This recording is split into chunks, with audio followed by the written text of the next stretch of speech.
Aren't you going to try the energy drink I formulated just for you, darling? My husband Ethan asked with a peculiar smile that didn't quite match the coldness in his eyes. I was perched at my boss Vanessa's sleek conference table in her Boston research facility where we'd gathered for our critical pre-presentation meeting. The bottle in front of me had a faint, almost chemical odor that made my insides clench with apprehension. My name is Olivia, and at 32, I never imagined I'd be suspecting my own husband of attempting to poison me. But after 3 years of marriage and a disturbing pattern of unexplained illness episodes, I'd developed a researcher's caution, particularly around Vanessa. She had a calculated way of creating situations that left me incapacitated or professionally embarrassed, always with that same practiced innocence Ethan was displaying now. "How considerate of you," I responded, mustering a false smile while my analytical mind catalogued every detail. The scent emanating from the bottle was distinctly different from any energy drink I'd encountered before. It triggered memories of last month's incident when I'd ended up in emergency medicine after consuming a beverage at Vanessa's lab. The attending physician couldn't identify the cause of my symptoms, and Vanessa had emphatically claimed she'd prepared my drink identically to her own. Vanessa observed me with predatory focus from across the table, mechanically stirring her untouched drink. "Ethan has become quite the amateur chemist lately," she remarked with a knowing smirk. "He's been experimenting with different formulations specifically for you." The calculated emphasis on "for you" sent an electric current of fear racing through my body. I had detected Ethan spending increasing time in Vanessa's private laboratory recently, insisting they were developing a surprise for our upcoming anniversary, but my scientific instincts signaled danger.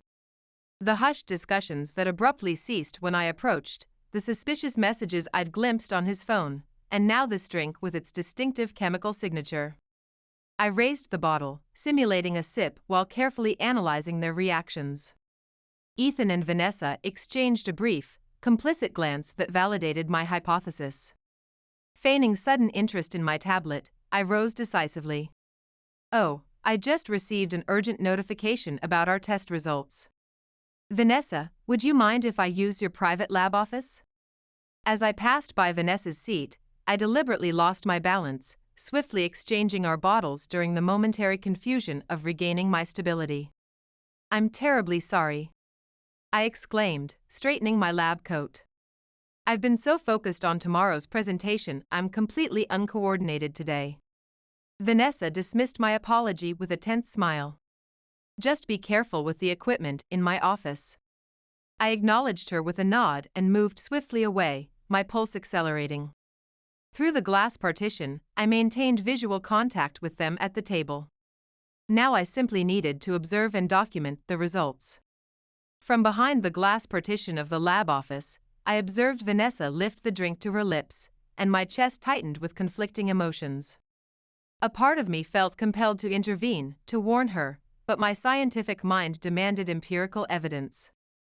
I'd endured too many nights connected to hospital monitors, too many hours racked with unexplained neurological symptoms, invariably following shared meals or drinks with them. Our relationship hadn't always been characterized by suspicion. When I first met Ethan at a neuroscience conference in Boston 3 years ago, he captivated me with his intellectual curiosity and attentiveness. Vanessa had appeared supportive initially, including me in research team gatherings and offering to mentor me through the department's politics. In retrospect, the warning signs were clearly documented in my memory, the way she would accidentally contaminate my samples before important presentations, or how my laboratory animals exhibited unexpected reactions when she assisted with my experiments. The incidents began subtly, mild cognitive disruption here, temporary motor skill impairment there.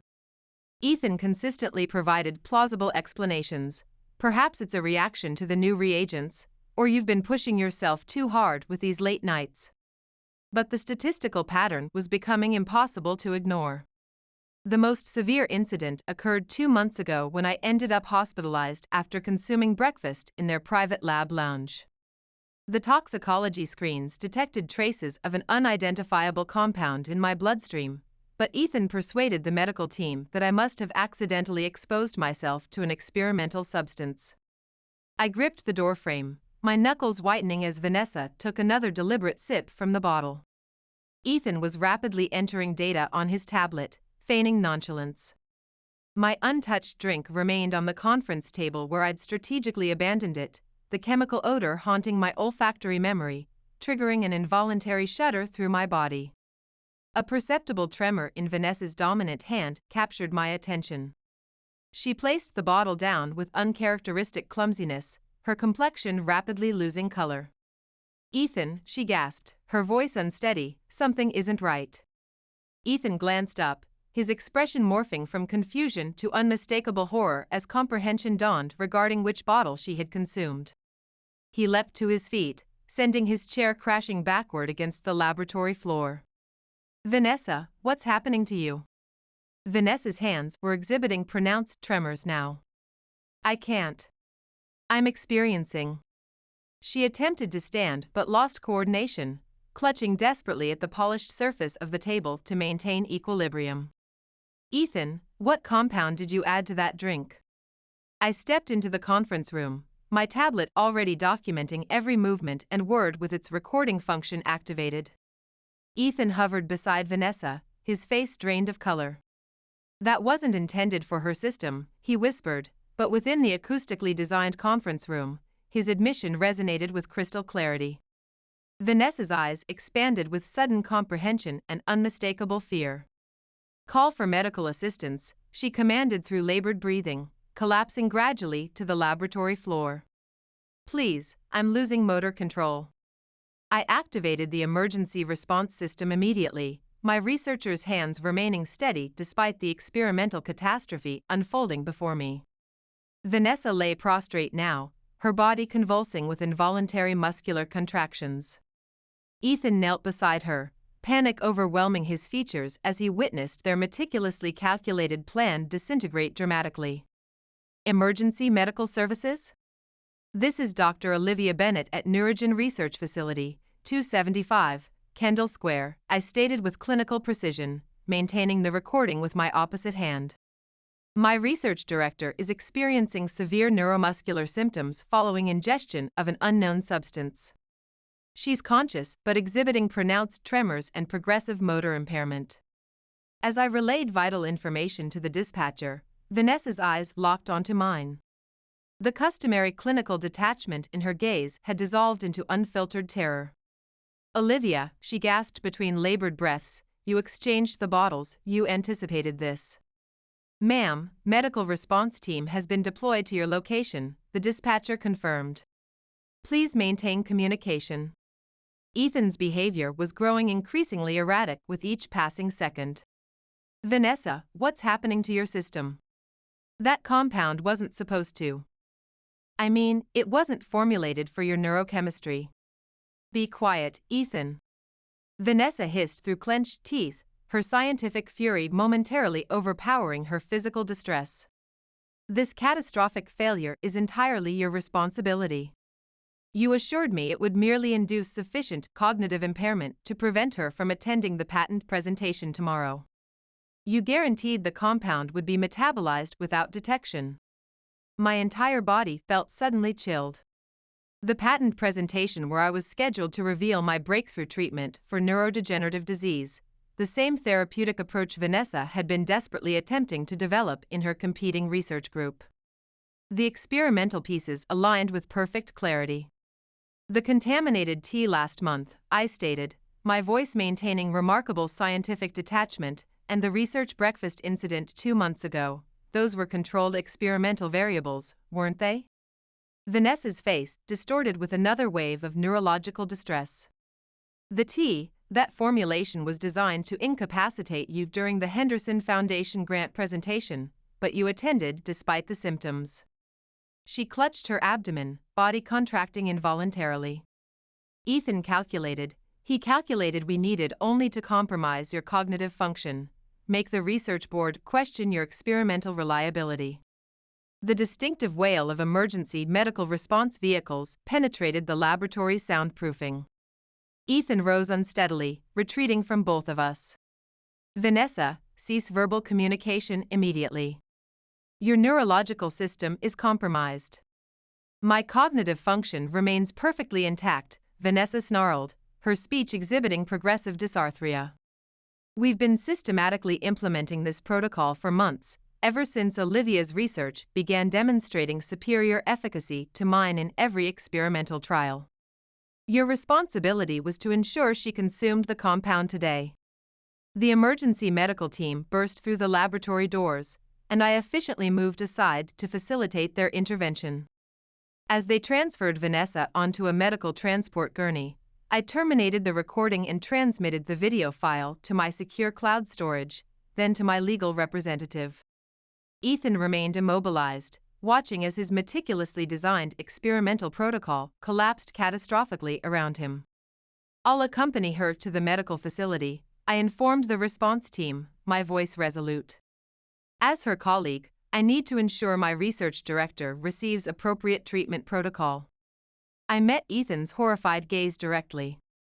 And I believe the toxicologists will be particularly interested in analyzing exactly which compound was introduced into that energy drink.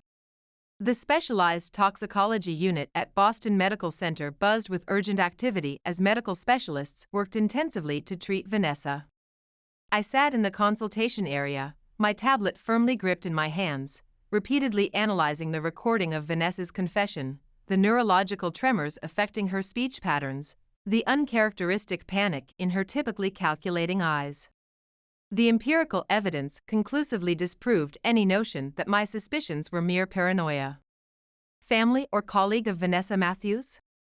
A clinical staff member announced. I rose immediately, acutely aware of Ethan's telling absence. He'd muttered an unconvincing excuse about retrieving research files 20 minutes earlier and had conspicuously failed to return. I'm her research colleague and sister-in-law, I stated, following the staff member through the secure doors. What's her current status? We've stabilized her neurological symptoms, but we've identified alarming concentrations of synthetic compounds in her system. The clinician's expression conveyed professional gravity. Dr. Harlow wants to consult with you regarding some anomalous findings in her toxicology panel. Dr. Harlow, a distinguished woman with silver-streaked hair and penetrating analytical eyes, waited outside Vanessa's treatment room, reviewing digital charts. Dr. Bennett, could you provide a detailed account of the events preceding your colleague's acute symptom onset? I inhaled deeply, retrieving my tablet. I believe you should examine this evidence first. I played the laboratory recording, observing as the doctor's expression transformed from clinical assessment to alarmed recognition. This represents a serious breach of medical ethics, she declared, documenting notes on her medical interface. The neurological compound we've identified doesn't naturally occur in commercial beverages. We're investigating deliberate neurotoxin administration. At that precise moment, Ethan materialized at the corridor's end, his complexion ashen and perspiration-drenched. He had evidently overheard the specialist's assessment. Olivia, he began, advancing tentatively toward me, I need to clarify what happened. Maintain distance, Dr. Harlow commanded, activating the emergency response system. Security team to Toxicology Suite 237, immediate assistance required. Ethan elevated his hands in a gesture of submission. This entire situation represents a scientific misunderstanding. Vanessa was experiencing cognitive confusion. Her verbal statements were compromised by the substance. Is that your professional assessment? I accessed the encrypted communications I'd discovered on his laboratory tablet last week, which I'd methodically forwarded to my secure server. Then perhaps you can explain these detailed exchanges between you and Vanessa regarding ensuring her cognitive function is sufficiently impaired before the patent presentation as merely collegial scientific discourse? The remaining color drained from his face. You accessed my research tablet? After discovering unlabeled experimental compounds in your laboratory storage unit? Yes, my scientific curiosity demanded investigation. I turned toward Dr. Harlow. Doctor, I've experienced 3 hospitalizations during the previous 6 months with unexplained neurological symptoms. I'd like comprehensive comparative analysis between my documented symptoms and those Vanessa is currently manifesting. The toxicologist's gaze sharpened with clinical interest. We'll need to conduct comprehensive comparative analysis. Security personnel will ensure your husband remains available for formal questioning. 2 security officers materialized, positioning themselves strategically on either side of Ethan. He appeared cornered, his carefully maintained scientific credibility visibly disintegrating. Vanessa and I, he faltered, we were implementing a protective intervention. Your research schedule was unsustainable, claiming all significant pharmaceutical targets. Vanessa calculated if we could temporarily interrupt your research momentum? By systematically poisoning me? My voice maintained scientific detachment despite the tremors of indignation coursing through my body. What is the temporal duration of this experimental protocol? Was it your laboratory that contaminated my research samples before the annual symposium as well? Ethan's uncharacteristic silence provided conclusive confirmation. Beyond him, I observed Vanessa's treatment room, where she lay connected to advanced neurological monitoring equipment. Her earlier scientific arrogance had evaporated, replaced by the unmistakable fear of a researcher whose experimental misconduct had finally been exposed. Agent Rivera from the FBI Science and Technology Branch is en route, Dr. Harlow informed me discreetly. She'll require comprehensive statements from all involved parties. I acknowledged with a nod, experiencing an unexpected sensation of scientific validation. The empirical truth was finally being documented, and the experimental record could not be altered. Agent Rivera arrived within 45 minutes, her authoritative presence immediately commanding respect in the clinical environment of the medical facility. She was a veteran FBI investigator specializing in scientific research crimes, and she analyzed with intense focus as I played the laboratory recording and displayed the encrypted communications. Dr. Bennett, she said, methodically reviewing her digital notes, you referenced multiple previous hospitalizations with neurological symptoms. Can you provide comprehensive details regarding those incidents? I accessed my tablet again, opening a meticulously organized research file I'd been discreetly maintaining for months. The initial episode occurred in February, following dinner in Vanessa's private laboratory. I experienced severe neuromuscular symptoms and significant cognitive impairment. The second incident happened in April, the contaminated tea episode. The third occurred in June, after consuming breakfast in their research lounge. My voice maintained scientific precision as I continued the chronology. Throughout these episodes, the neurological manifestations showed sufficient variation in presentation that medical professionals couldn't establish a definitive etiology, though the pattern showed statistical significance. The federal agent's expression intensified as she examined my comprehensive documentation of dates, symptom progression, and contextual variables. You've been systematically documenting these incidents since identifying the statistical anomaly? I momentarily hesitated before extracting a secondary research tablet from my bag. I also implemented a redundant data collection system with independent cloud storage. I utilized it to record laboratory conversations when in their presence. I've accumulated multiple recordings where Vanessa and Ethan discuss their experimental protocol, though they employ careful scientific obfuscation. In one particularly damning recording, Vanessa's voice transmitted with unmistakable clarity, "The neurodegenerative treatment patent is potentially worth billions, Ethan. We cannot permit her to undermine years of our research investment. Adhere to the established protocol. A temporary cognitive impairment duration of 72 to 96 hours should prove sufficient." Ethan's response provided equally incriminating evidence. "I've synthesized a more potent neurological compound this time. She won't maintain sufficient cognitive function to complete the presentation." Agent Rivera's expression hardened noticeably as she processed this information. Through the observation window of Vanessa's treatment room, I could see my research director was now conscious, appearing significantly less authoritative than she had during our morning laboratory meeting. "The medical facility is conducting comprehensive toxicological analysis," the FBI agent informed me. "Dr. Harlow has already identified several synthetic neurotoxic compounds that don't naturally occur in the human system. We'll require samples from your research facility and residents as well. A disturbance further down the clinical corridor captured our attention. Ethan was engaged in heated argument with the security personnel, his voice escalating with desperate intensity. "I require immediate communication with my wife," he demanded. "Olivia, please, you're misinterpreting our research intentions. We were attempting to protect your neurological health." Agent Rivera positioned herself between us with practiced efficiency. "Dr. Bennett, you're exacerbating your legal situation. We've already documented evidence of premeditated." Premeditated?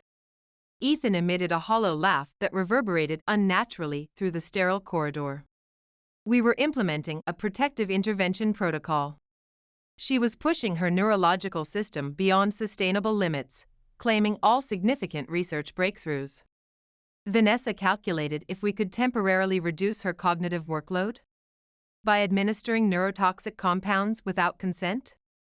Agent Rivera's tone conveyed professional severity. "That doesn't constitute protection, Dr. Bennett. That represents attempted homicide with malice aforethought." The remaining color drained from Ethan's face. "Homicide? No, that's scientifically inaccurate. We never intended to." "Then what precisely was your experimental objective?" I inquired, my voice maintaining remarkable scientific detachment. "When you introduced that compound into my drink this morning, what neurological outcome were you attempting to induce?" Ethan's uncharacteristic silence provided compelling evidence. Behind him, I observed Vanessa watching through her treatment room window, her expression calculating despite her physical distress. I hypothesized she was attempting to formulate an alternative explanation, to reframe months of systematic neurotoxin administration as some form of misguided professional intervention. "We'll require immediate access to both subjects' electronic devices," Agent Rivera instructed the security personnel, "and I want federal agents positioned at both access points. No subject leaves until we receive comprehensive toxicology results and secure all evidence." Dr. Harlow entered Vanessa's treatment room with a digital analysis interface in hand, her expression professionally grave as she evaluated the comprehensive test results. Agent Rivera and I followed her into the sterile environment, while Ethan remained outside under federal supervision. Vanessa attempted to adjust her position in the medical bed, but the neurological tremors continued to manifest with reduced intensity.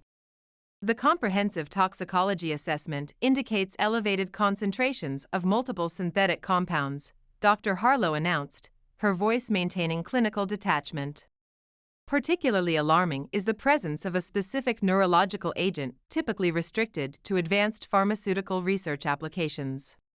This compound is subject to strict regulatory control and is not accessible to the general scientific community." Vanessa's complexion visibly blanched.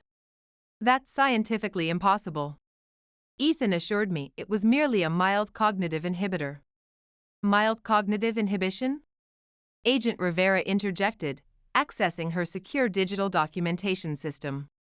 "Similar to the neurological symptoms Dr. Bennett experienced throughout the previous 6 months?" The secured medical door opened as another federal agent entered, carrying a sealed evidence container. "We recovered these materials from Dr. Ethan Bennett's secured laboratory storage at Neurogen Research Facility," the agent reported, presenting multiple small vials with detailed pharmaceutical labeling, accompanied by meticulously documented research notes detailing administration protocols, dosage adjustments, and detailed symptom observations.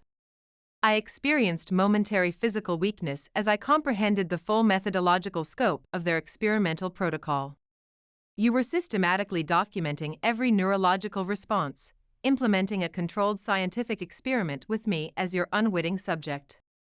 "The methodology wasn't designed that way," Vanessa objected, though her scientific certainty noticeably wavered. "We required accurate response tracking to determine effective dosages. The initial compound formulations proved insufficiently potent. You continued maintaining cognitive function sufficient to participate in research presentations.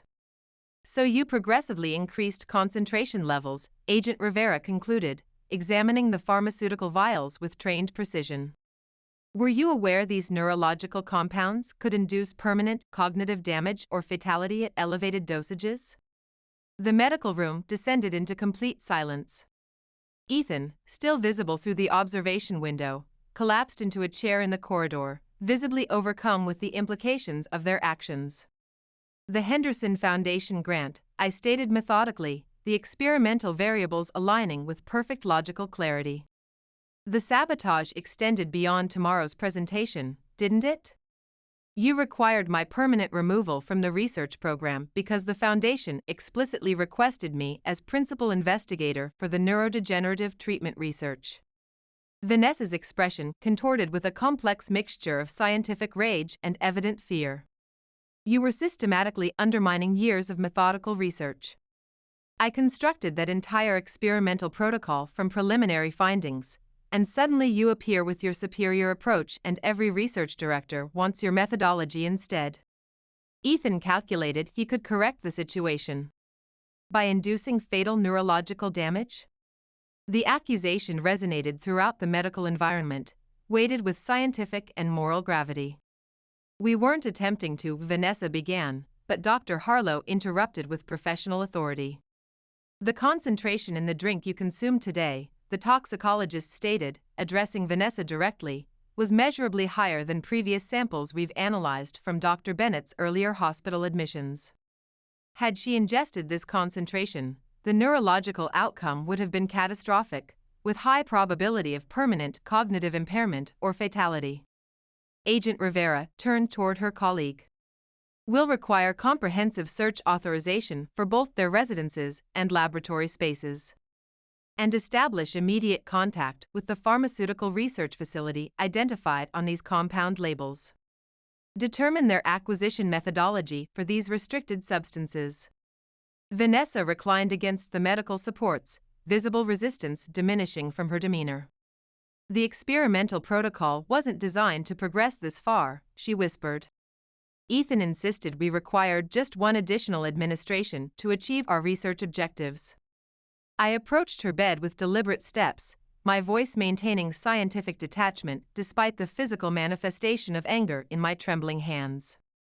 Every episode of neurological impairment I experienced, every research presentation I was unable to deliver, every grant opportunity one lost, you were both present, methodically observing, documenting precisely how your neurotoxic compounds were affecting my cognitive function.